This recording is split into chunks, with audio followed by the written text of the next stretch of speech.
வணக்கம் மக்களே, சற்றுமுன் கிடைத்த தகவல் ஒன்றை பார்க்க போகிறோம். அதிமுக கட்சியில் உள்ளே நடக்கும் சிக்கல்கள் அனைத்தையும் தட்டி தூக்கும் இபிஎஸ். இந்த ஒரு தகவலை பற்றி தான் நாம் பார்க்க போகிறோம். தகவலை பார்ப்பதற்கு முன்னதாக நீங்கள் நம்மளுடைய சேனலுக்கு புதிய பார்வையாளர்களாக இருந்தீர்கள் என்றால் மறக்காமல் நம்மளுடைய சேனலை சப்ஸ்கிரைப் செய்து வைத்துக் கொள்ளுங்கள் மக்களே.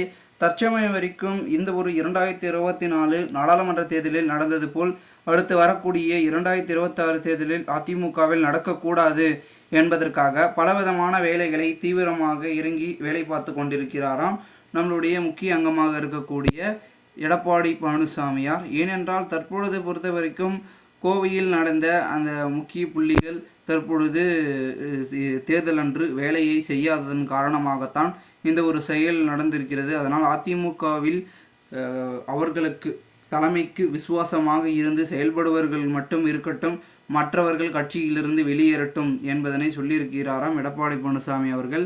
மேலும் இந்த ஒரு சமயத்தில் அவர்களுடைய கருத்துக்கள் என்னவாக இருக்கிறது என்றால், நாங்கள் தலைமைக்கு விசுவாசமாக தான் இருந்து கொண்டிருக்கிறோம், தலைமை தான் எங்கள் மீது விசுவாசம் காட்டாமல் இருக்கிறது அப்படின்ற குற்றச்சாட்டுகளும் வைக்கிறார்கள். இதனால் கொஞ்சம் மோதல்களும் சிக்கல்களும் அதிமுகவில் இருப்பதன் காரணமாக அதனை சரி செய்யும் வேலையில் இறங்கியிருப்பதாகவும் கூறப்படுகிறது எடப்பாடி பழனிசாமியார். மேலும் இந்த ஒரு சமயத்தில் தான் அனைத்திந்திய அண்ணா திராவிட முன்னேற்ற கழகத்தை பொறுத்த வரைக்கும் பெரும் விதத்தில் இருக்கக்கூடிய நம்மளுடைய கட்சிகள், அதாவது பார்த்திங்கன்னா அதிமுக பெரும்பான்மையை தொடுவதற்கு வாய்ப்பு இருக்கிறது.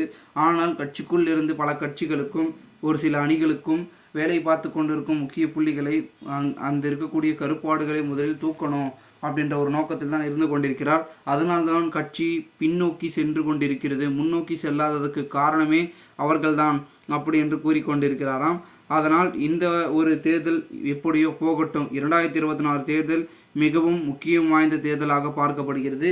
அதனால் பெரும் விதத்தில் இருக்கக்கூடிய நம்மளுடைய முக்கிய அங்கமாக நம்ம அனைத்திந்திய அண்ணா திராவிட முன்னேற்ற கழகத்தை நாம் மீண்டும் பழைய நிலைக்கு கொண்டு வர வேண்டும் என்றால், அதாவது புரட்சித் தலைவர் எம்ஜிஆர் அவர்களும் ஜெயலலிதா அவர்களும் இருந்த அந்த ஒரு முக்கியத்துவத்தில் தான் நாம் இப்பொழுது செயல்பட வேண்டும். ஆகையால் தற்பொழுதை பொறுத்த வரைக்கும் அதனை நாம் கட்டி காக்க பெரும் விதத்தில் அனைவரும் ஒன்று திணைந்து அதிமுகவை சிறப்பாக வழிநடத்தும் வேளையில் தொண்டர்களும் நீங்கள் இருக்க வேண்டும். அதன் பிறகு பெரும் விதத்தில் அனைவரும் செயல்பட வேண்டும் என்பதனை சுட்டி காட்டியிருக்கிறாராம் நம்மளுடைய முக்கிய அங்கமாக இருக்கக்கூடிய எடப்பாடி பழனிசாமியார். இதனால் பலவிதமான விஷயங்கள் நடைபெற்று கொண்டிருந்தாலும் கூட தற்சமயம் வரைக்கும் இருக்கக்கூடிய செயல்பாடுகளை தீவிரமாக்கி இருக்கிறாராம் எடப்பாடி பழனிசாமியார். இதனால் கட்சிக்குள் இருக்கக்கூடிய அனைத்து விஷயங்களையும் தட்டி தூக்கி அனைத்தையும் தூர வீசிவிட்டு தற்பொழுது பெரும் விதத்தில் அதிமுகவை செயல்படுத்த திட்டமும் தீட்டியிருப்பதாகவும் தகவல்கள் என்பது வெளியாகி இருக்கிறது. இதனால் அதிமுகவில் சிறிது குழப்பங்களும் பலவிதமான பிரச்சனைகளும் போய்கொண்டிருக்கிறது என்றும் பார்க்கப்படுகிறது. பொறுத்திருந்து பார்க்கலாம் என்ன நடக்கிறது என்பதை. மேலும் இதுபோன்று நீங்கள் அரசியல் சார்ந்த நிகழ்வுகளாம் தினசரி தெரிந்து கொள்ள நம்மளுடைய சேனலை சப்ஸ்கிரைப் பண்ணிவிட்டு கூட இருக்க பெல்லைக்கான ஆளில் கொடுத்து வைங்க மக்களே.